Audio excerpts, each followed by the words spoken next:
The Lunaverse Tales by Rainbowdoubledash. Episode 1, Early Reunion by Rainbowdoubledash. Chapter 8, Revelation.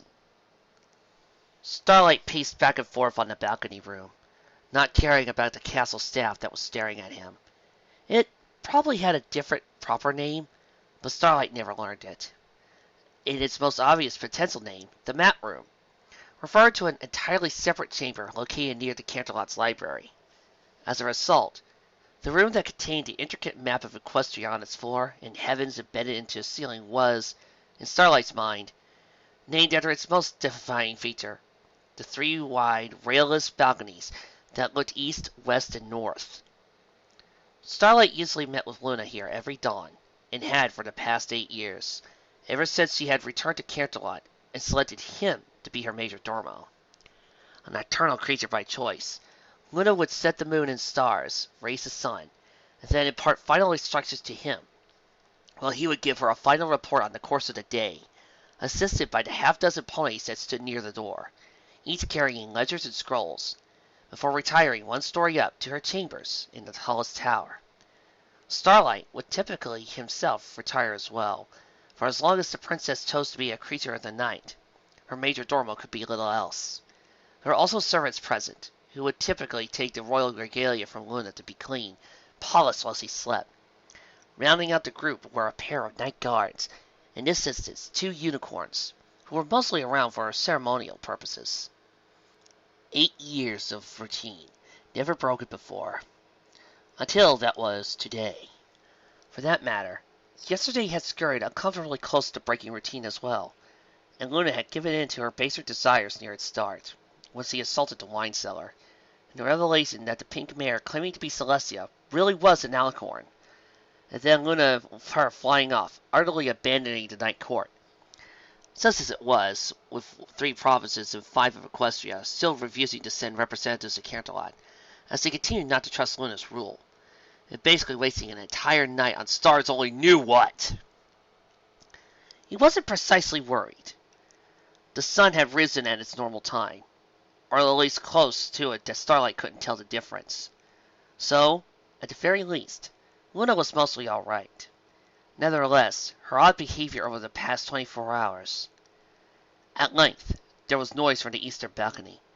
Stopping in his pacing and looking up, he saw Luna alighting on it, as gently and quietly as possible, for lying across her back was the pink alicorn, the Celestia reborn, as she claimed to be, eyes closed.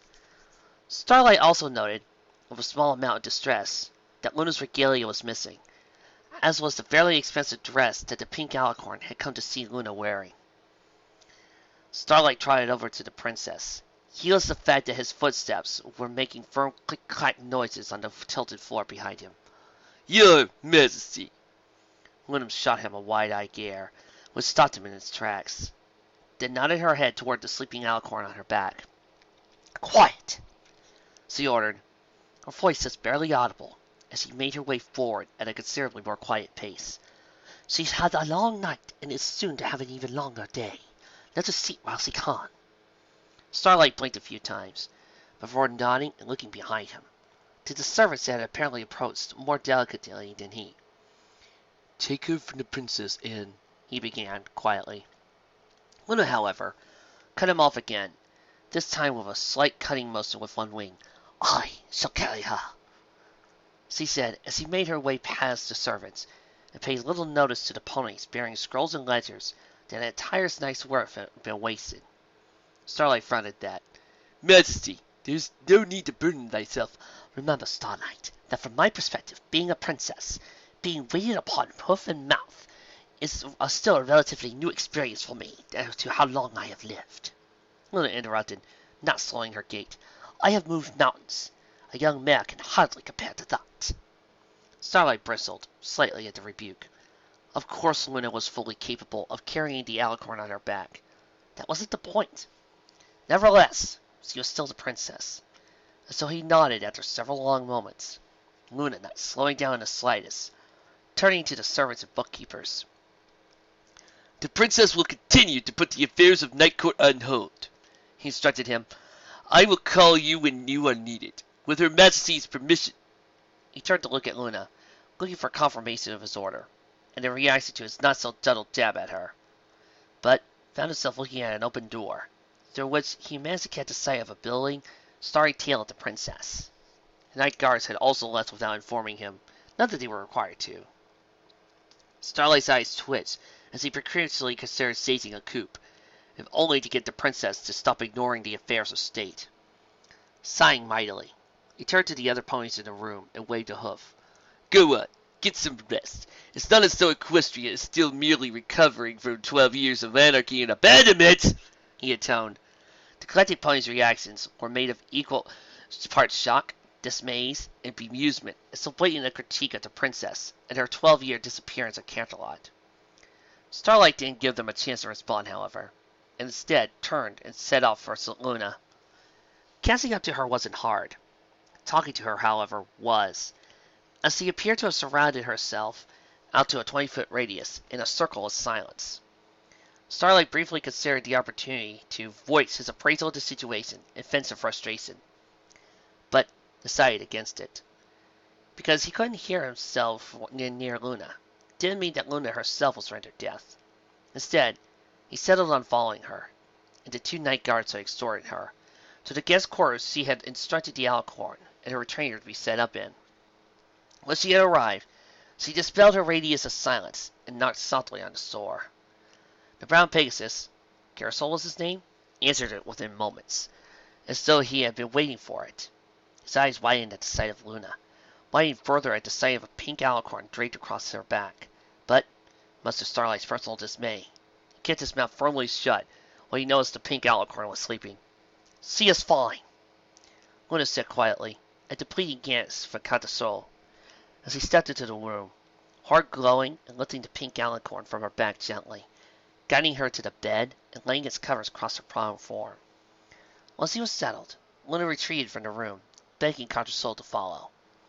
The Pegasus did, but only after checking on the pink alicorn's sleeping form herself. "Thy mistress is merely sleeping," Luna instructed the stallion once he was outside the room and the door partially closed. "We spent the night talking, and flying, and dueling." "What?" "What?" Starlight demanded. Luna shot him a glare, but he kept his voice down, despite emphatically not wanting to, so she couldn't really admonish him. After a moment, she turned back to Catasol. "Though Cadenza is an alicorn, she is not my sister. I have known this since we met, but did not wish to immediately disabuse her belief, not before getting to know her better." Catasol blinked several times as he took in this information. He looked surprised, not terribly so, seemed to be carefully considering what to do next. "I will attend to her until she wakes," he said solemnly. Luna favored the Pegasus a thin but genuine smile. "Please tell Cadenza when she is ready that I can see her at any time she desires." She paused a moment, then leaned in slightly. "And please, ensure that she does not do something foolish, such as flee Canterlot in shame. She strikes me as the kind who might utterly overreact." Catasol blinked several times at that, as though wondering if he was supposed to be laughing or confirming what the princess said. He settled on a nod, as Luna returned before bidding him leave. Even after he left, however, Luna remained still for some moments, simply staring at the door, before letting out a long sigh and closing her eyes. "I need a drink," she said softly. "Majesty," Starlight said, his voice full of warning. Not that he could immediately follow through on any such threat, but the tone of concern was enough. Luna let another sigh at that, turning to look at him for a moment. "I have a long night," she said, beginning to trot away. "Majesty, no!" Starlight insisted, galloping ahead of her, much to the consternation of 2 night guards, still present, although they did not immediately act to stop him. "Thou hast been acting strangely since Cadenza first arrived. She is but one of the 3 dozen impersonators of thy sister." Luna stopped her pace, staring down at Starlight. "She is an alicorn. I promise thee this, Starlight." "And I believe thee, Majesty," Starlight responded, "but that does not change that this alicorn has incited thee to drink, thy first out of turn in years. Thou hast shirked thy responsibilities to the Night Court." Luna rolled her eyes. "A single night will cause no harm. That does not change that thou hast been doting upon Condensa, like a mother doting on a newborn foal, when thou hardly knowest her. I apologize, Majesty, but I insist thou explain thine actions! Luna stared at Starlight.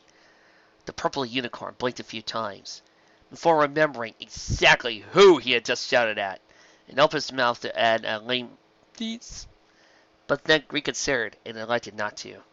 Luna had chosen him from amongst a half-dozen potential candidates, precisely because he had seemed unafraid to tell Luna when she was being foolish, and 8 years of being the major domo of Canterlot Castle only increased that tendency in him. Luna claimed that she had valued such honesty from her staff. Now seemed as good as any time to put that to the test. Luna blinked. After a moment, Starlight did too. Glancing around him, he and Luna had moved. They were no longer in the hallways of Canterlot Castle, but rather a specific room, one that Starlight had never seen before. Which, given he was the major domo of Canterlot, was saying something. The room was shaped like a half-circle, and had a single large window in its curved wall, which showed Canterlot Castle and the city that surrounded through it. But somehow, no sunlight seemed to actually go through the sill of the window.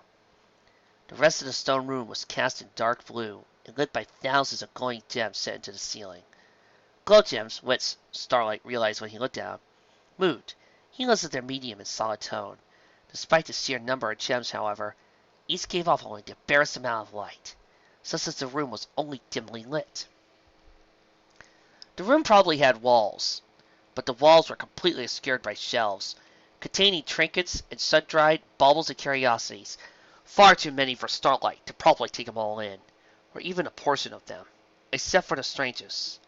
On one shelf, for example, was a pound or two of what looked like perfectly normal dirt. On another shelf, sitting by itself, looked like a half-melted golden ring. Oh, she had to face off against Scourge now, didn't she? Beneath that shelf was a large, ornate golden box. Set at the top of the box was a simple wooden cup. A third shelf held a quartet of simple stones, each with 3 lines across them. Starlight wasn't sure why, but he was certain there was supposed to be a 5th stone. The shelves and spaces of that room weren't occupied by random trinkets, meanwhile, held books, scrolls, clay tablets, and dozens of other writing surfaces, almost none of them in languages that Starlight could read. The only other notable features of the room were a bed that covered in blue sheets, large enough for several ponies, 1 or 2 alicorns, to sleep on comfortably, and a wooden door set into the center of the room's straight wall, and looking into it could open both ways. Starlight fancied himself a very intelligent unicorn, but even a simpleton could guess where he was. Your chambers? Yes, looked around. 8 years, and he had never been in this room. In point of fact, he had at times wondered if this room even existed. Wondered if Luna, rather than sleeping confined in a stone castle, instead assumed some ethereal state, or slept within the moon, or something else entirely. This was Luna's room, and the only door wouldn't lead down, but instead to... Starlight decided, even if he was safely trapped in the heart of the sun, he had no interest in finding out what Celestia's former chambers looked like. I do! Knowing Celestia at the time, there was probably some baby pictures of Luna. And I would love to see some baby pictures of Luna. Admit it, you're seeing baby pictures of Luna right now. Luna nodded as he trotted over the bed. Even as she walked, the bed seemed to somehow shift, molding itself from a bed into a comfortable-looking set of sitting cushions, while a similar set, albeit smaller in size, appeared nearby. Said Starlight, thy indignation is understandable. Starlight shifted in place slightly, before trotting over to the cushions that Luna had created for nothingness, and settled down on them, waiting for Luna to begin. The blue alicorn herself was staring at the stone floor beneath her, one hoof tracing circles on it, as though she wasn't sure how to begin the conversation. She opened her mouth several times to do so, but each time closed it again. Finally, she grit her teeth, closed her eyes, and forced herself to speak. Corona, Celestia is stronger than I, she said. She has always been. It is not simply that she is older, for with beings as old as we see, what does a few years either way matter? It is simply a part of what she is. And 20 years ago, she had taken the elements of harmony and sequestered them away. So then Starlight, when she issued her decree, when she ordered the outlying provinces to be evacuated, the ponies living there to come to Canterlot, when she sent forth the armies of Equestria to force this relocation, uncaring about the massive loss of life such a displacement would cause. How dost thou suppose I managed to overcome her? Starlight paused at that. In fact, he hailed from one of those outlying provinces, Xenophon, on the border with the sovereign, though decaying, Lacio Latigo. However, at the time, he had been little more than a colt. At length he shook his head. I know not, your majesty. I had heard that thou used magic to split thyself in twain, with the one of thee beating her at her coronation, distracting her, while another part readied the elements. But what does that have to do with... Luna's eyes remained closed. Patience, she interrupted. I will come to that. She took a moment to gather her thoughts again, before continuing.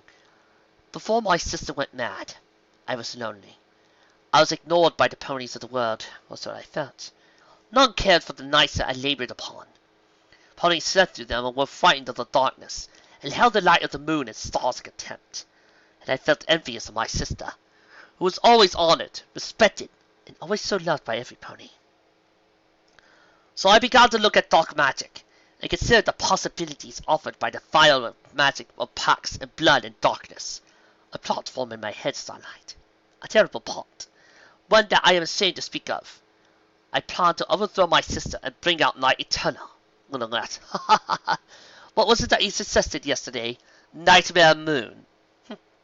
That is what I was to become, Starlight. But then Celestia began to fall into insanity.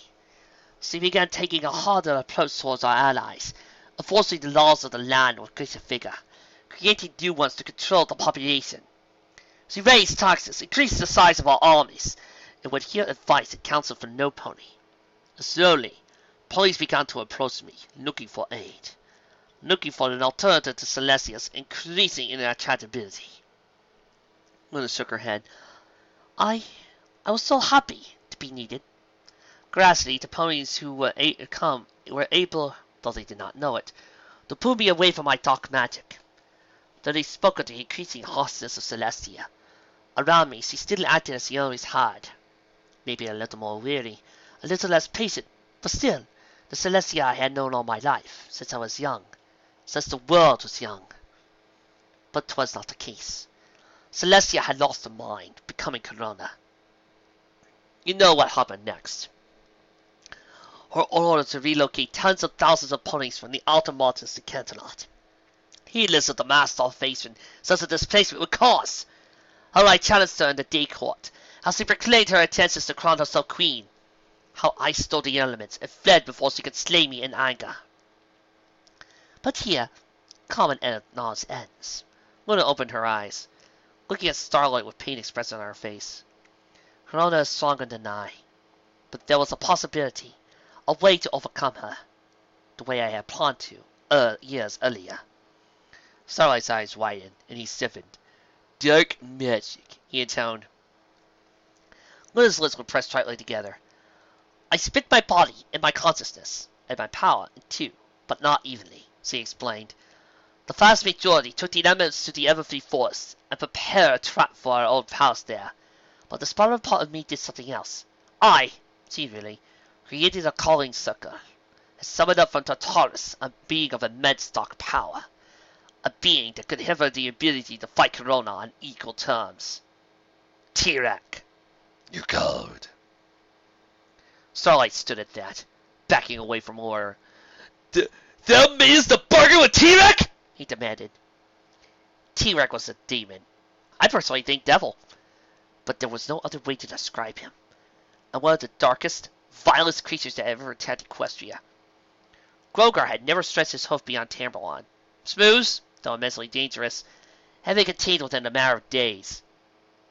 He even has a little bow tie. But T-Rex had plagued Equestria for decades on end, manipulating it from the shadows, turning it over towards its dark designs. Thousands of years ago, it was in fact the reason that Celestia and Luna had come to rule Equestria in the first place. that guided the way for the corruption in the basement of T-Rex. When he had finally been defeated, he had been cast down to Tartaros, never to harm any pony again. Or, so Starlight had believed.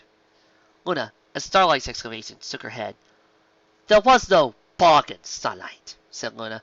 "It was not me. I've never touched the power of T-Rex. It was the other part of me." Starlight blinked a few times, before cautiously, slowly, sitting back down. "Prithee, explain," he begged. Luna grizzled. "The other me did not make a deal with T-Rex. Bound in Tartaros and taught in a calling circle, he could do nothing to her, despite possessing only a fraction of my total ability. She took his power, and left him little more than a husk, and used that power to become the mare that challenged Corona at her coronation, and to become thy Nightmare Moon. It was a gamble. The other me, the Nightmare Moon, though much closer to Corona in terms of power, was still in many ways fundamentally me, could not fight Corona with all her might. But that was never the plan. She guided Corona to the trap I had laid in the Everfree Forest, battering her, weakening her. But there, I had not just trapped Corona, but Nightmare Moon as well. I shared thy fear, Starlight. I knew that the black power of T-Rex could corrupt me forever. So, when I utilized the elements of harmony, it was not solely on Corona and Nightmare Moon. As he was not more than a being of black magic, tethered to the various facets of my existence, was destroyed even as Corona was banished into the sun. Or so I believed. Starlight stared. Oh, he intoned, rocking in place slightly when he realized where Luna's story was going, and how it was going to end. Luna pressed on later. Some months later, I noticed a gathering of power in the Everfree Forest. A power enough to pierce through the haze of liquor even I was drowning myself in. I went there, felt that power growing together, coalescing, saving itself at the site where I had used the elements of harmony.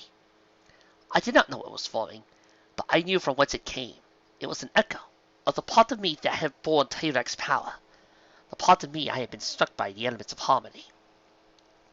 I tried to strike at the gathering power then and there, but the elements themselves were protecting it. Nevertheless, I resolved that I was going to destroy it whenever it was finally manifested, rather than risk some vestige of T-Rex power being let loose upon Equestria. So I waited, for months at end, at the site of my sister's banishment. Luna had not moved for days, standing tense at the ready, while other power was gathering. At the base of the statue that contained the petrified elements of harmony, it was going to a head at long last. It would be mere seconds now before whatever it was could be made manifest. A demon of some kind, a dark twin to Luna. The princess and I did not know. It did not care. Heck, it could be even a little alicorn filly with big dragon eyes. There was a flash of pink-tinged light, and Luna's horn glowed as she lunged, ready to do battle, ready to strike down the evil made manifest. She had failed Equestria already by not noticing her sister's fall into madness. She would not fail it again as she reached out with magic, preparing to... It was a foe. Her magic, her might, all the power of the moon and stars, was about to come crashing down on a foe.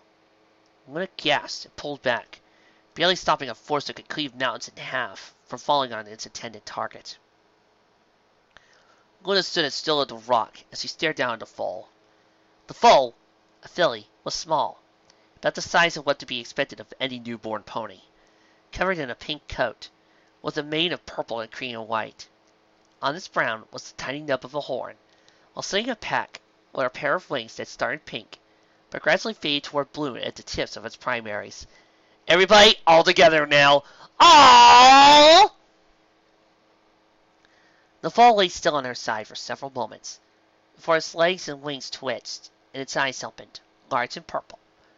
Her eyes locked into Luna, and after a moment, she began kicking and scrambling around, succeeding within moments of lying down on its stomach, though it seemed to take immense effort. After several long moments of panting, the filly's hooves growled to the tiles of the courtyard beneath her, trying to stand up. However, she was unable to do much more than barely lift her barrel from the ground, her dock too high in the air for doing so, before stumbling and falling over to her side. The foal let out a squeal of surprise at her fall, but seemed otherwise unhurt, seating up again after a few moments, wings spreading for balance, before trying several long moments to stand again. Rainbowdoubledash, what are you trying to do? Kill me! This is just too cute! Luna blinked, then grit her teeth and stood firm. I am! She began, drawing upon an ancient power to unmake her voice, such that the whole of Everfree Forest could hear her. The reaction of the foal was instant, however. She squealed in surprise and fright, falling over onto her side. At first, the filly tried to scramble away from Luna, but tired herself out quickly, and so simply laid on her side, panting and staring at her in wide-eyed fright. Luna's scowl deepened. This was a trick. She was forceful of a black intelligence that was appearing as a foal, perhaps even was a foal, but was simply trying to prolong its unnatural existence. Even if that wasn't the case, even if it was just a foal, she was spawned from the black power of T-Rex and a fraction of a Luna, and, struck by the elements of harmony, purified, cleansed of evil and disharmony, protected these past 300 days, somewhat normal than a normal pony's gestation, to be sure, but not terribly so, by those same elements from Luna's every attempt to destroy her. Luna was not certain how the thought had not occurred to her before now, but when it came, it felt as though a mountain had fallen upon her. The elements of harmony had struck her at the part that carried the power of T-Rex. The elements would have utterly destroyed T-Rex's power, but not the part of Luna that carried it. That part of Luna would have been altered, however, changed. It would not be a true copy anymore, not a part of her that could simply be reclaimed, reabsorbed, but it would have fell back on her haunches, mouth hanging open slightly as she stared at the foal. It had become overcome her fright and attempted to stand again. After several moments, she succeeded, wings extended wide for balance, legs spread equally wide. This time, the foal didn't fall over, though her eyes remained fixed firmly on the ground beneath her. Then, gradually, she began walking forward, towards Luna, towards a being that she owed her existence to, towards a being that she had once been a part of, but for now she was a separate entity, toward a pony that could only be described as her mother, as the filly could be nothing more or less than Luna's daughter. This is the Lunaverse version of past tense, isn't it? I'm just saying, there's some really good hints here. But still, baby Cadence, don't! Why? That's just too adorable. Lunaverse fans, do your sacred duty. I want pictures of baby Cadence trotting over towards Luna. Chop chop!